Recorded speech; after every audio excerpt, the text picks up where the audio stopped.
Press ক্লাবত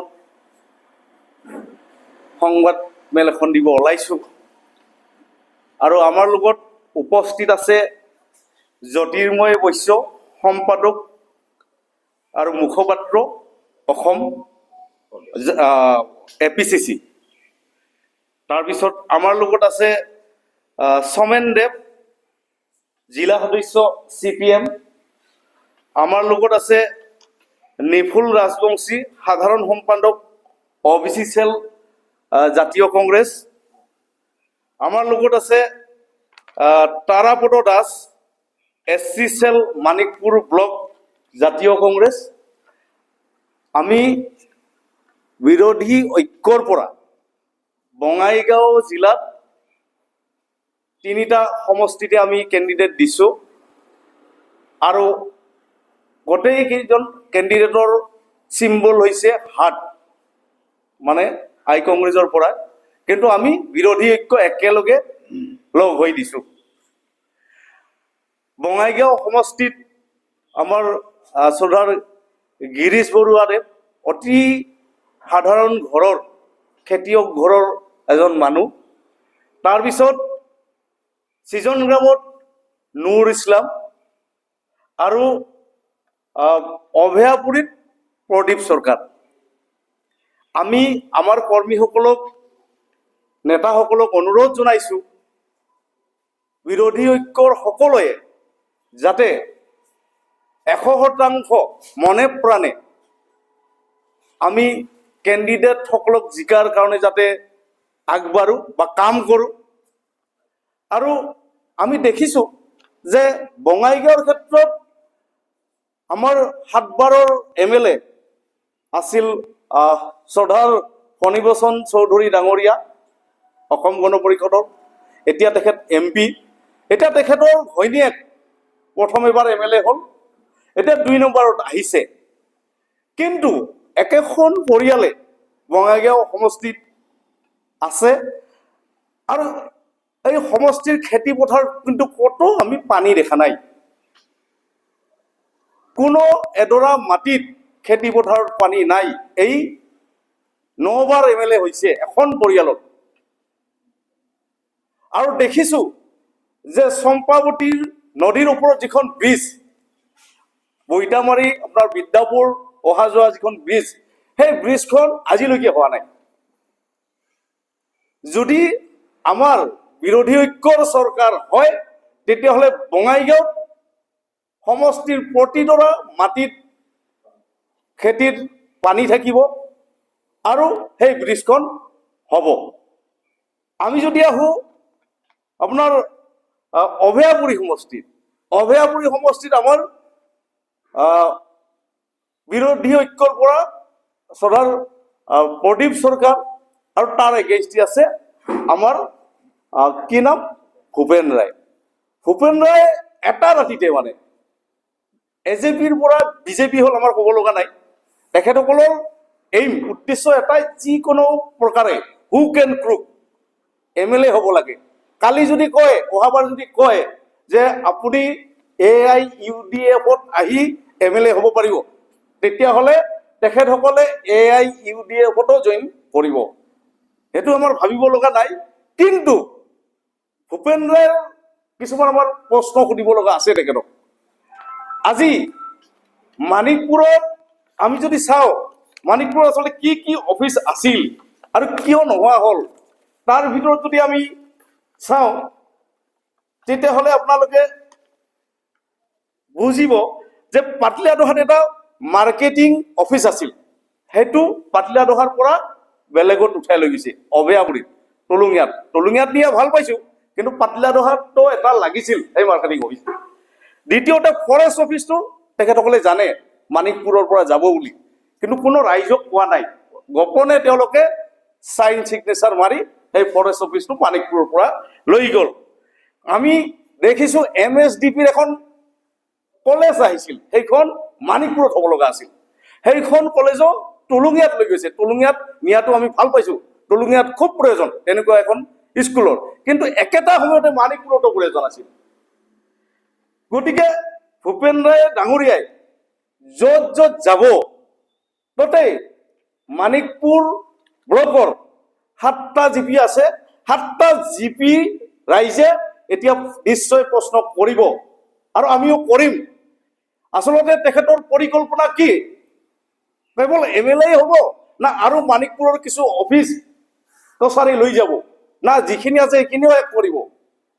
আমি ক'ব বিচাৰিছো যে PWD অফিচটো আহিছিল, সাব ডিভিজনেল অফিচ, সেইটো নোহোৱা হ'ল। ভূপেন ৰায়ে বাৰ বাৰ কৈছিল যে সমগ্ৰ মানিকপুৰ অঞ্চল ৰাইজে আন্দোলন কৰিছিল যে আমাৰ ইয়াত অফিচবিলাক লাগে, থাকিব লাগিব, কিন্তু তেখেতে তেতিয়া গাঁৱে ভূঞে গৈ কৈছিল যে একো অফিচ নাযায়, যিসকলে আন্দোলন কৰিছে তেওঁলোকে নেতা হ'ব বিচাৰে।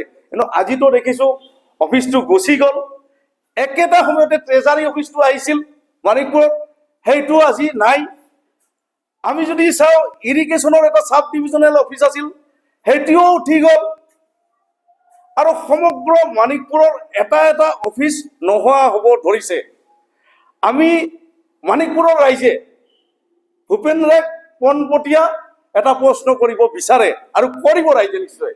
যিসকলে ভূপেন ৰায় মানিকপুৰৰ, বিশেষকৈ মানিকপুৰ ব্লকৰ ভূপেন ৰায়ৰ আশে পাশে যিসকলে আছে এতিয়াও, তেখেতসকলেও সোধক যে আপোনাৰ ইলেকশ্যন জিকাৰ পিছত কিখন কয়, কিবা যে বনাই ইখন ইস্তাফানাই কি কয়, ইস্তাহাৰ। তেখেতৰ মানিকপুৰক লৈ ইস্তাহাৰ কি? এই যে অফিচবিলাক গ'ল তাক লৈ ইস্তাহাৰ কি? এইটো স্পষ্টীকৰণ আমাক লাগিব। আৰু আমি দেখিছো তেখেতে কেৱল মানুহৰ ঘৰত গৈ আছে, কৰবাত গৈ আছে, কিন্তু এজেণ্ডা লৈ যোৱা নাই। কেৱল MLA-টো হ'ব লাগে, ৰাতিৰ ভিতৰতে মানে এই যে সাপে যে কুৰুচ চেল্লা বুলি কৈছে, কুৰুচ চেল্লাইছে আৰু এটা জেগাত গুচি গৈছে। গতিকে ভূপেন ৰায় ডাঙৰীয়া প্ৰস্তুত হৈ থাকক যে মানিকপুৰৰ শেষ, মানে মানিকপুৰখন বৰ্তমান ICUত আছে, ভেন্টিলেটৰত আছে। মানিকপুৰত চাৰ্কুল অফিচটো থাকিব নে নাই? আমি শুনিছো চাৰ্কুল অফিচটোও বোলে মানিকপুৰৰ পৰা যাব। যদি যায় বা তেখেতে যদি জিকে, এই অফিচবিলাক আনিব নে কি কৰিব, নে চাৰ্কুল অফিচটোও যাব? কাৰণ গেজেটেড নটিফিকেশ্যন মানিকপুৰ ৰাইজে ইতিমধ্যে পাইছে। এই বিষয়ে স্পষ্ট কৰিব লাগিব। যদি মানিকপুৰ ৰাইজৰ আই মাতৃসকলৰ যদি ভোট লাগে, এতিয়া গাঁৱত, প্ৰতিখন গাঁৱত যদি ভূপেন ৰায়ে যায়, আশা কৰো তেখেতসকলৰ ওচৰত বা যিসকল আই মাতৃ আহে মিটিঙত, ভূপেন ৰায়ক এই কথাখিনি এবাৰ সুধিব। ধন্যবাদ। ধন্যবাদ জনাইছো আমাৰ ৰাইজৰ দলৰ নেতা মহিধৰ ৰায় ডাঙৰীয়া, আমাৰ কমৰেড সোমেন দেৱ ডাঙৰীয়া আছে, আমাৰ জিলাৰ অন্তৰ্গত SC আৰু OBC-ৰ আমাৰ চেয়াৰমেন দুগৰাকী আছে। বৰুণ দেৱতাৰ কৃপা দৃষ্টি পৰিছে কংগ্ৰেছৰ ওপৰত। বঙাইগাঁও সমষ্টিটোৰ পৰা আৰম্ভ কৰোঁ, যিমানেই বৰষুণ পৰিব সিমানেই কংগ্ৰেছৰ ভোট বাঢ়িব আৰু সিমানেই AGPৰ ভোট কমিব। বঙাইগাঁও চহৰত এই কৃত্ৰিম বানপানীৰ যোনটো পৰিৱেশ, মানুহে এই কৃত্ৰিম বানপানী গছকাৰ ফলত মানুহৰ ফণীভূষণ চৌধুৰীৰ স্বেচ্ছাচাৰিতা, অপৰিকল্পিত গোটেই ব্যৱস্থাটোৰ ওপৰত মানুহৰ ঘৃণা উপজিব। দ্বিতীয় কথা, আমি কংগ্ৰেছ দলে প্ৰাৰ্থী হিচাপে আগবঢ়াইছোঁ এজন অতিকে সাধাৰণ ঘৰৰ ল'ৰা, সহজ সৰল ব্যক্তি গিৰীশ বৰুৱা ডাঙৰীয়া। আৰু ফণীভূষণ চৌধুৰীয়ে একমাত্ৰ টকাৰ জোৰত নিজৰ তৃণমূল পৰ্যায়ৰ কৰ্মীসকলক অৱজ্ঞান কৰি, নিজৰ পত্নী প্ৰেমৰ নিদৰ্শন দাঙি ধৰি সাধাৰণ ৰাইজক বেয়া ব্যৱহাৰেৰে উপনিৰ্বাচনৰ পিছত যি অতিহত্যা চলালে, তাৰ নিদৰ্শনটো বঙাইগাঁৱৰ ৰাইজে এইবাৰ 9 তাৰিখে ভোটৰ যোগেদি দিব। এটা কথা স্পষ্ট, ফণীভূষণ চৌধুৰীয়ে যে কৈ থাকে যে কংগ্ৰেছৰ শক্তি ক'ত, তেওঁলোকে টকা পইচা দি এখন দুখন মিটিং কৰি কংগ্ৰেছৰ শক্তিটো অনুধাৱন কৰিব নোৱাৰে।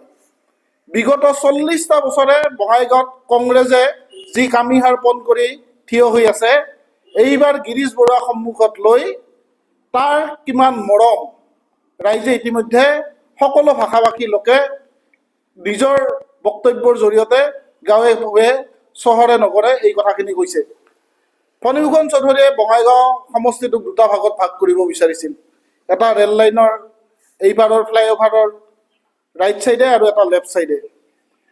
ৰাইট চাইডৰ বিভিন্ন ব্যৱসায়িক প্ৰতিষ্ঠানৰ লগত জড়িত ব্যক্তি আছে, বেংগলী, মাৰোৱাৰী, বিহাৰী, নেপালী, আদিবাসী, আৰু সেইটো চাইডত আমাৰ কোচ ৰাজবংশী, কলিতা, আমাৰ সূত্ৰধৰ, সকলো জাতি জনগোষ্ঠীৰ কথাটো এটাই যে পৰিয়ালবাদক নস্যাৎ কৰি বঙাইগাঁৱৰ সৰ্বাংগীন উন্নতিৰ কাৰণে গিৰীশ বৰুৱাক আগবঢ়াই দিয়াটো এটা জাতীয় দায়িত্ব হিচাপে ৰাইজে নিজে মন পাতি লৈছে।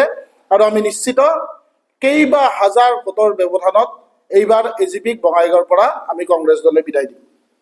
দ্বিতীয় কথাটোত আমি আহিছোঁ অভয়াপুৰী সমষ্টিটোৰ কথাত। অভয়াপুৰী সমষ্টিত ভূপেন ৰায় ডাঙৰীয়াই যি কাণ্ডটো কৰিলে, তাতেও আঞ্চলিকতাবাদত বিশ্বাসী মানুহখিনিয়ে একেবাৰে এনেকৈ ঢকা খাই গ'ল যে ৰাতাৰাতিৰ ভিতৰত মানুহে আঞ্চলিকতাবাদক ভৰিৰে মোহাৰি ৰাষ্ট্ৰীয়তাবাদৰ শৰণাপন্ন হোৱাৰ যোনটো পন্থা অৱলম্বন কৰিলে, পৰমা মডেল আপোনাৰ মঙলদৈত যোনটো কৰিছিলে, সেই মডেলটোৰ কাৰণে প্ৰদীপ চৰকাৰক যিসকল আঞ্চলিকতাবাদী চিন্তাধাৰাৰ মানুহে আগতে ভোট দিয়া নাছিল, সেইসকল মানুহে এইবাৰ প্ৰদীপ চৰকাৰক ভোট দি জয়যুক্ত কৰিব বুলি এটা ধাৰণা আহি গৈছে। আৰু শেষৰটো সমষ্টি আমাৰ সৃজনগাঁও সমষ্টি। ইয়াতে আমি যুদ্ধ কৰিবলগীয়া নাই। ৰাইজে স্বতঃস্ফূৰ্তভাৱে এটা কথা জনাই দিছে যে ইয়াতে কংগ্ৰেছৰ বিকল্প নাই। আমাৰ অতিকে অমায়িক নুৰুল ইছলাম ডাঙৰীয়াক আমাৰ কেণ্ডিডেট হিচাপে দিছে, আৰু তাতে আমাৰ কোনো কণ্টেষ্টতে নাহে। এজিপিতো কেইবা যোজন দূৰত থাকিব, আৰু ADF-ৰ নেতাগৰাকীৰ কৰ্মকাণ্ড অসমৰ ৰাইজে শুনিছে, সৃজনগাঁওবাসীয়ে শুনিছে। গতিকে সামগ্ৰিকভাৱে বঙাইগাঁও জিলাখনত কংগ্ৰেছৰ এইবাৰ অভাৱনীয় উত্থান। আৰু আমি আপোনালোকক এইটো কথাই আজি পৰিস্ফুট কৰি দিছোঁ যে আগতে আমি কংগ্ৰেছে অকলে অকলে যুদ্ধ কৰিছিলোঁ, কিন্তু এইবাৰ ৰাইজৰ দলৰ নিষ্ঠাবান নেতাকৰ্মীসকল একাত্মভাৱে আমাৰ লগত জড়িত হৈ আমাক সহায় সহযোগ কৰি আছে। জিলা সভাপতি আমাৰ লগত বহি আছে, আমাৰ বাও দলৰ কমৰেড সোমেন দেৱ ডাঙৰীয়া আছে। তেওঁলোকে ঘৰে ঘৰে এই পানী গছকি গছকি চহৰ অঞ্চলত ঘূৰিছে। তেওঁলোকৰ কমৰেডসকল আমাৰ বিভিন্ন গাঁও অঞ্চলত মানুহৰ লগত কথা পাতিছে, আৰু মানুহে এটা কথা কৈছে, ফণীভূষণ চৌধুৰীয়ে আমাক অৱহেলা কৰিছে। আৰু অৱহেলিত মানুহৰ কণ্ঠ যিহেতু CPI-CPIM দল, গতিকে আমি এইবাৰ গিৰীশ বৰুৱাক আমাৰ আটাইৰে প্ৰতিটো দলৰে নেতা হিচাপে প্ৰক্ষেপ কৰি বঙাইগাঁও সমষ্টিটো আমি উদ্ধাৰ কৰি অসমৰ ভিতৰত এটা লেখত ল'বলগীয়া কাম কৰিম। এইখিনিকে আপোনালোকক জনাবলৈ আমি সংবাদমেল আহ্বান কৰিছিলোঁ। আমাৰ কমৰেড সোমেন দেৱ ডাঙৰীয়াই আপোনালোকক সম্বোধন কৰিব।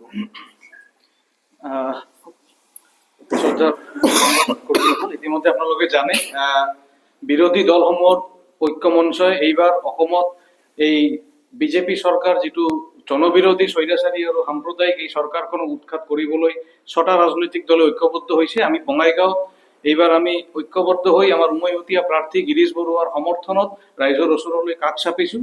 4টা দশক, 40টা বছৰ এজন মানুহে বিধায়ক, মন্ত্ৰী আৰু আমাৰ সাংসদ হৈ ৰ'ল, কিন্তু বঙাইগাঁও সমষ্টি যি ধৰণে আজি 40টা বছৰে ৰাজত্ব কৰি থকা এটা সমষ্টি, এই সমষ্টিটো আচলতে অসমৰ ভিতৰত মানে সৰ্বোত্তম সমষ্টি বা সৰ্বোত্তম জিলা হিচাপে পৰিগণিত হ'বলৈ লাগিছিল আজিৰ দিনত। কিন্তু 40টা বছৰে কি হ'ল, ইতিমধ্যে তেওঁলোকে উল্লেখ কৰিলে, মানে 90% কৃষি পথাৰত পানীৰ ব্যৱস্থা নাই, জলসিঞ্চনৰ ব্যৱস্থা নাই। বঙাইগাঁৱৰ চহৰৰ যিবিলাক মূল সমস্যা, মানে বঙাইগাঁৱৰ গাঁৱৰ পৰা হেজাৰ হেজাৰ নিবনুৱা যুৱক যুৱতীয়ে বহিৰাজ্যত ঢাপলি মেলিবলগীয়া হৈছে কৰ্মসংস্থাপনৰ অভাৱত।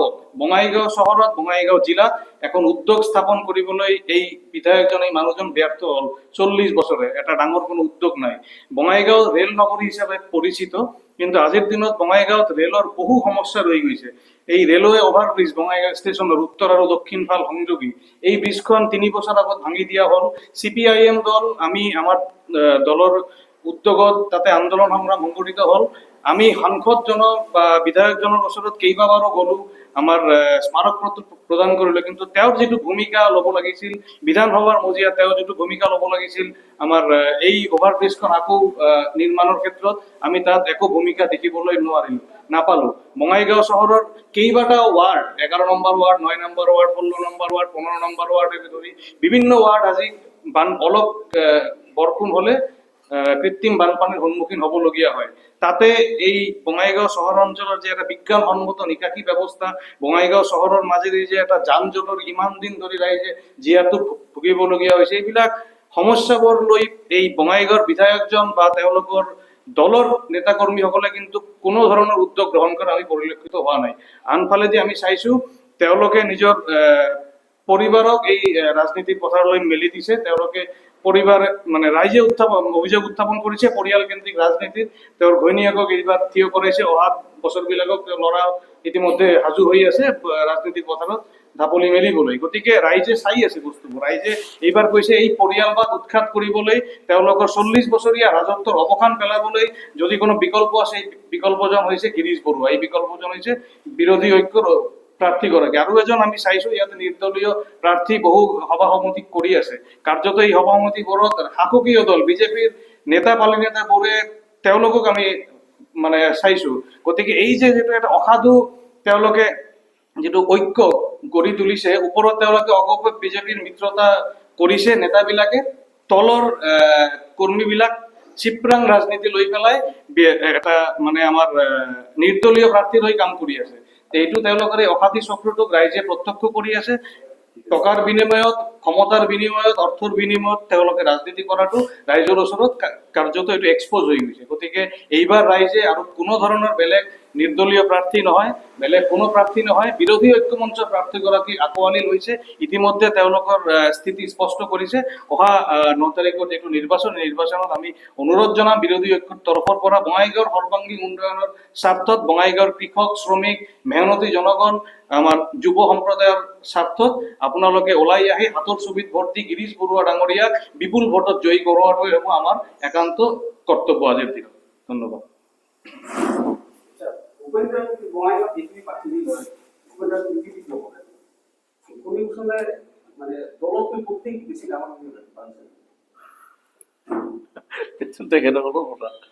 এইটোতো একেবাৰে কথা স্পষ্ট যে পত্নী প্ৰেম আৰু পৰিয়ালবাদৰ ধ্বজাবাহক ফণী ফুকন চৌধুৰী।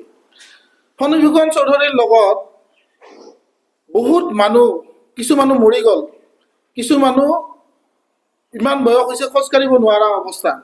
তেনেকুৱা মানুহেও অসম আন্দোলনৰ গইনালৈ তেখেতক সমৰ্থন কৰিছিল।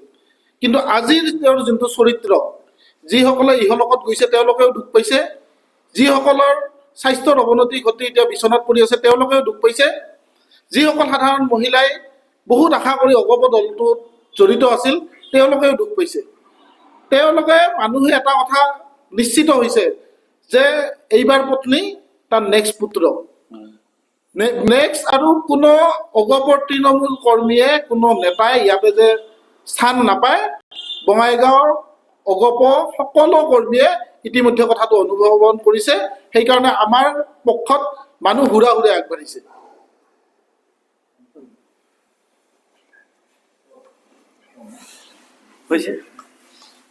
তিনিটা পৰ্টেলবিলাকত